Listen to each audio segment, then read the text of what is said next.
नमस्कार, मैं doctor JP Dubey आज रोग विकृति के कुछ डिजीज के मॉडर्न कंपैरिजन को बताऊंगा, जो कि साइंस साइड के विद्यार्थी होने के कारण आपको समझ में नहीं आता, तो एक जनरल आइडिया के लिए ये है। तो सबसे पहले आता है प्राणभस रोतस। प्राणभस रोतस की कुछ व्याधियां हैं, जिसमें पहली व्याधि है हिक्का या हिकअप रोग। इसमें हिचकी आती है। श्वास रोग में डिस्पीनिया या अस्थमा दोनों को लेते हैं, जिसमें सांस लेने में तकलीफ हो या अस्थमेटिक अटैक हो, जैसा कि आप जानते हैं। काश रोग में क्या होता है, कफ आता है या बलगम आ सकता है, उसको हम लोग काश रोग बोलते हैं। पार्श्वशूल में ये स्थिति होती है कि लंग्स में कुछ पानी भर जाए, न्यूमोथोरेक्स हो जाए, हेमेटोथोरेक्स हो जाए, उसको हम प्लूरिसी बोलते हैं। तो उसकी वजह से सांस लेने में तकलीफ होती है, तो उसको हम लोग पार्श्वशूल के अंतर्गत रखते हैं। इसके बाद आता है ट्यूबरकुलोसिस, जिसे हम राजयक्ष्मा कहते हैं।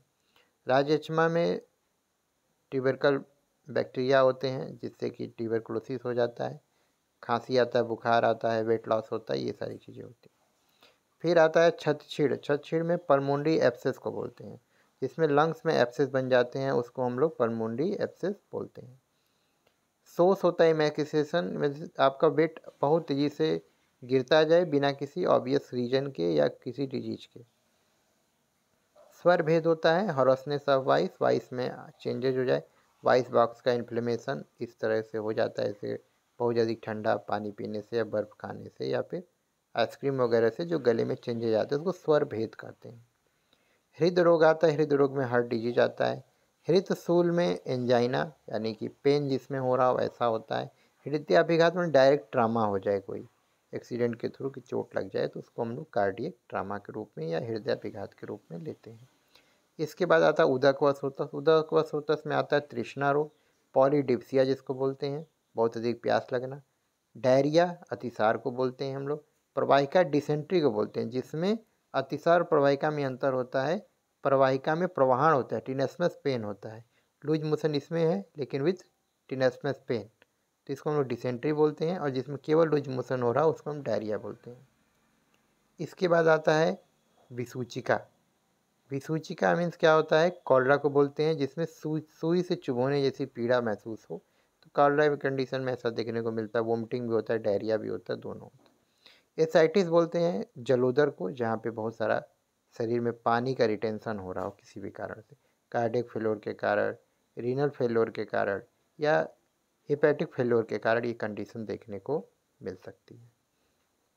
इसके बाद आता है अन्नवस्रोतस। अन्नवस्रोतस में एनोरेक्सिया, जिसमें आपको बहुत अधिक भूख की कमी हो जाती है, भूख ही नहीं लगती है। अग्निमांद, भूख तो है लेकिन डाइजेशन प्रॉपरली नहीं हो रहा है। अजीर्ण में क्या होता है, इंडाइजेशन होता है। अनाह, आधमान और आटोप, ये तीनों शब्द मिलते जुलते हैं, तो इनको मीनिंग बता दे रहा मैं। अनाह होता है कॉन्स्टिपेशन को बोलते हैं, जिसमें वात की गति के कारण, वात की अनुलोम या विलोम गति के कारण या प्रतिलोम गति के कारण यदि आपको कॉन्स्टिपेशन हो रहा है तो उसको अनाह बोलेंगे। आधमान बोलते हैं जिसमें कि गैस बनती है पेट में और वह आटोप के साथ होता है। आटोप क्या बोलते हैं, जिसमें गुड़गुड़ आवाज़ आती है। तो आधमान में अंतर क्या है, आधमान और आटोप में अंतर यह है कि आधमान में जो होता है वह आपको मलमूत्र का अवरोध नहीं होगा, और आटोप में मलमूत्र का अवरोध हो भी सकता है, नहीं भी हो सकता, परंतु गुड़गुड़ की आवाज़ आती रहेगी। अब यदि एक वर्ड में क्लियर करेंगे तो आपका आधमान मीन्स होता है टिम्पेनाइटिस, Ana means constipation, आटोप means flatulence. तो आना और आधमान एक लक्षण है जो क्लियर समझ में आते हैं। आटोप जो होता है आधमान के साथ हो भी सकता है और नहीं भी हो सकता है। तो आना मीन्स होता है कॉन्स्टिपेशन, जिसमें वायु की प्रकोपित होने से कब्जियत हो जाए। आधमान होता है जिसमें मलमूत्र का अवरोध तो नहीं है, परंतु आपको पेट में गैसियस एब्डोमेन बहुत ज़्यादा है। आटोप में क्या होता है, वही गैसियस एब्डोमेन है लेकिन गुड़गुड़ की आवाज़ के साथ है। अब हम आगे देखते हैं ग्रहणी दोष। ग्रहणी दोष में माल एब्जॉर्प्शन सिंड्रोम बोलते हैं या स्प्रू सिंड्रोम बोलते हैं, जिसमें मल जो होता है वह बहुत देर तक धारण नहीं हो पाता है, तो बार बार मोशन आता है या कभी कभी कब्ज भी होता है। तो दोनों तरह की चीज़ें उसमें देखने को मिलती हैं।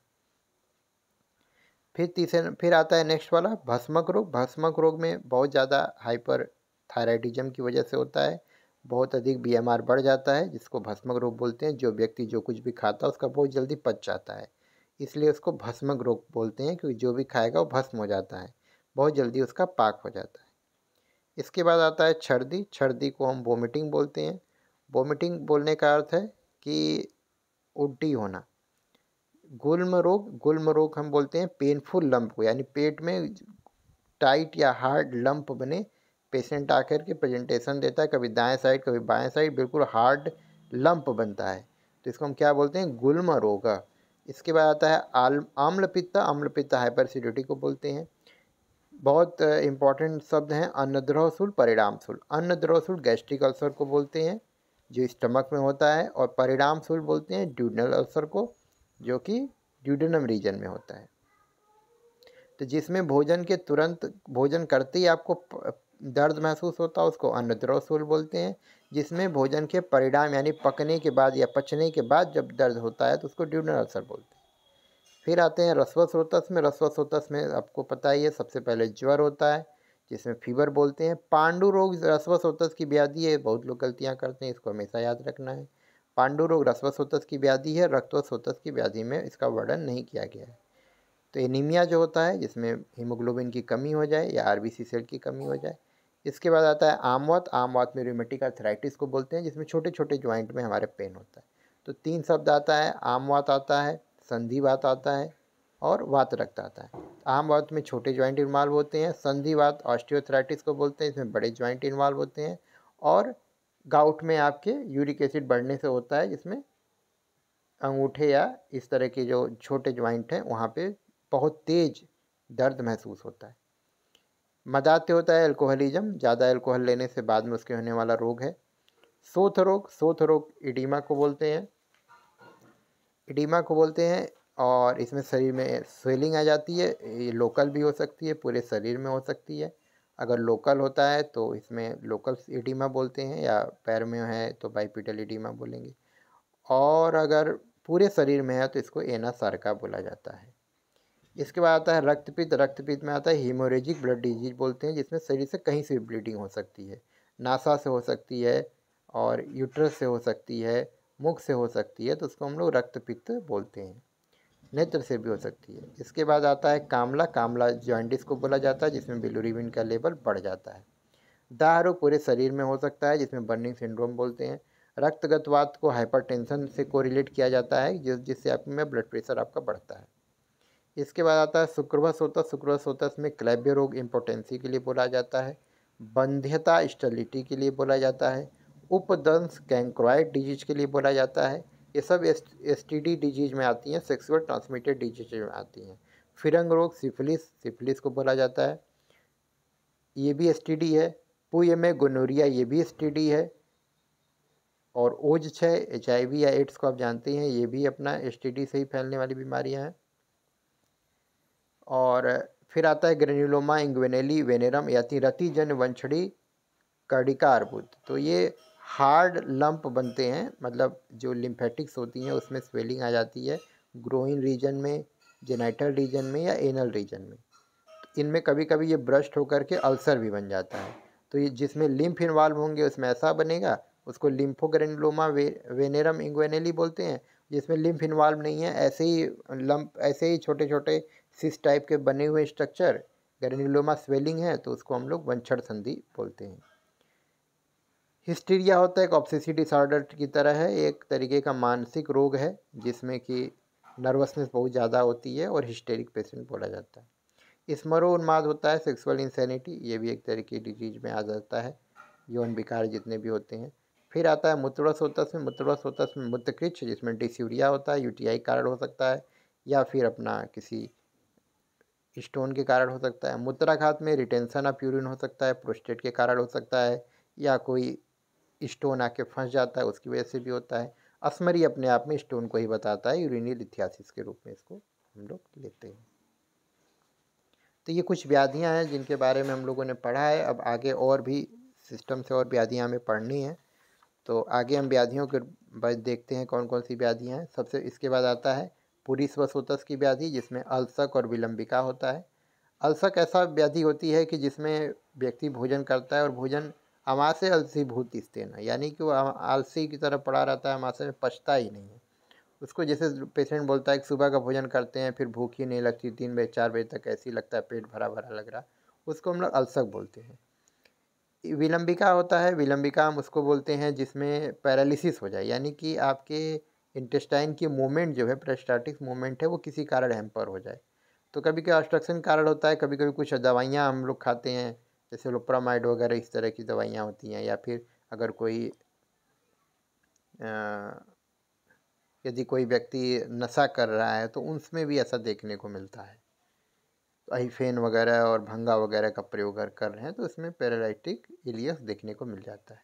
उदावर्त व्याधि होती है, उदावर्त में वात की विपरीत गति होती है। 13 प्रकार के उदावर्त बताए गए हैं, वात की प्रतिलोम गति के कारण उदावर्त होता है। विबंध कॉन्स्टिपेशन को ही कहते हैं। कृमि रोग हेलमेंथियासिस, बहुत प्रकार के कृमि रोग होते हैं, 20 प्रकार के लगभग के, तो उसमें हेलमेंथी जितने भी प्रकार के एस्केरिस वगैरह उस सारों का हम उसी में पढ़ाई करते हैं। अर्श रोग को हेमरॉइड को बोलते हैं, जिसमें पाइल मास बन जाते हैं, उसको अर्श रोग बोला जाता है। 8वें नंबर पे आता है त्वचागत रोग। त्वचागत रोग में कुष्ठ होता है, कुष्ठ में स्किन डिसऑर्डर। अब कुष्ठम वैडेति, यानी जो त्वचा के वर्ण को खराब कर दे वो कुष्ठ कहलाता है।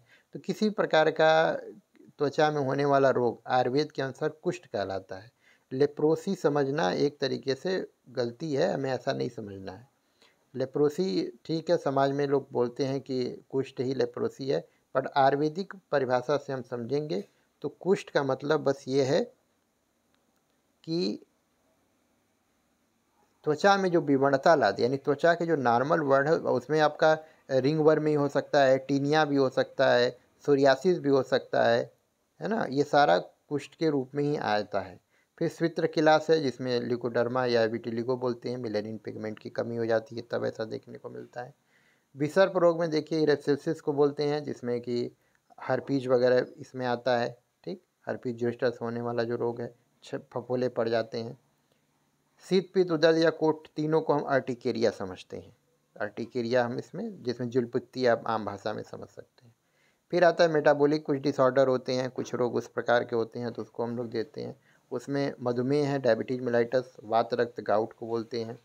एथेरोस्क्लेरोसिस बोलते हैं, धमनी प्रतिचय, इसमें ब्लड धमनी प्रतिचय यानी ब्लड वेसल्स में अगर कोलेस्ट्रॉल वगैरह जमा होता है तो उसको हम लोग एथेरोस्क्लेरोसिस बोलते हैं या आर्टेरियोस्क्लेरोसिस बोलते हैं। फिर आता है तरल वैद्युत या अम्ल क्षार या असंतुलन जन्य विकार। इसमें जितना वाटर इलेक्ट्रोलाइट बैलेंस है, जो कि वोमिटिंग के कारण हो सकता है, डायरिया के कारण हो सकता है, माल एब्जॉर्प्शन के कारण हो सकता है, विटामिन की कमी से हो सकता है, तो इन सारे का हम अध्ययन जो है इसमें वाटर इलेक्ट्रोलाइट इम्बैलेंस के अंतर्गत पढ़ते हैं, जिसको आयुर्वेद के अनुसार में हम लोग अम्ल क्षार संतुलन जन्य विकार कह सकते हैं, जिसमें जिसमें पोटेशियम की कमी से या CO2 की कमी से या ऑक्सीजन की कमी से सिडोसिस, अल्कलोसिस, ये सारी चीज़ें देखने को मिलती हैं। फिर आता है 10वें नंबर पे वात व्याधि। वात व्याधि में आता है पैरालिसिस। पैरालिसिस में या तो लोकल ट्रामा से पैरालिसिस हो सकता है या ब्रेन में चोट ट्रामा लगने से, हेमेटोमा वगैरह होने से पैरालिटिक हो सकता है। तो एक पैर का हो सकता है, पूरा हो सकता है, बाई हेमी, इस तरह के देखने को मिलता है, जिसको लकवा बोलते हैं। गृद्धसी होता है, सियाटिक नर्व के कंप्रेशन से मिलता है, जिसमें व्यक्ति जो है एक पैर उठा के चलना शुरू कर देता है, गिद्ध जैसी उसकी चाल हो जाती है, इस वजह से हम उसको गृद्धसी बोलते हैं। फिर आता है अर्दित रोग। अर्दित रोग बेल्स पाल्सी को या फेशियल पैरालिसिस को बोलते हैं। इसमें जो है यदि व्यक्ति को बोला जाए कि वो एयर को होल्ड करे मुंह के अंदर तो वो होल्ड नहीं कर पाता है, तो उसमें फेशियल पैरालिसिस हो जाती है। अब तानक हम टिटनेस को बोलते हैं, जिसमें कि शरीर में जकड़ा जाती, धनुष टंकार भी बोलते हैं, धनुष की आकृति का बन जाता है। उसके बाद अब उरु स्तंभ बोलते हैं, मायोपैथी को बोलते हैं, जिसमें लैक्टिक एसिड इतना एकोमोडेशन हो जाता है कि मूवमेंट ही खत्म हो जाता है पैर को, इसको हम लोग उप स्तंभ, उरु स्तंभ बोलते हैं। फिर आता है कुपोषण विकार में ओबेसिटी हो जाती है, स्थौल्य के कारण बहुत अधिक भोजन कर लिया। इमेसिएशन हो सकता है, कार्सिता, शरीर बहुत दुबला पतला होता है। मानस रोगों में उन्माद है, साइकोसिस को बोलते हैं, अपस्मार एपिलेप्सी को बोलते हैं। अतत्व अभिनिवेश बोलते हैं कि ऐसी चीज़ों में बिलीव करना जो कि एग्जिस्ट नहीं करता। अतत्व में अभिनिवेश करना, अतत्व में यानी असत्य में जिद करना कि ऐसा ही है। तो ये कुछ मॉडर्न कोरिलेशन है, हमें इस एक दो बार अगर सुनेंगे तो आइडिया लग जाएगा कि एक्चुअल में आयुर्वेदिक कॉन्सेप्ट है क्या इन चीज़ों को लेकर के। बहुत बहुत धन्यवाद।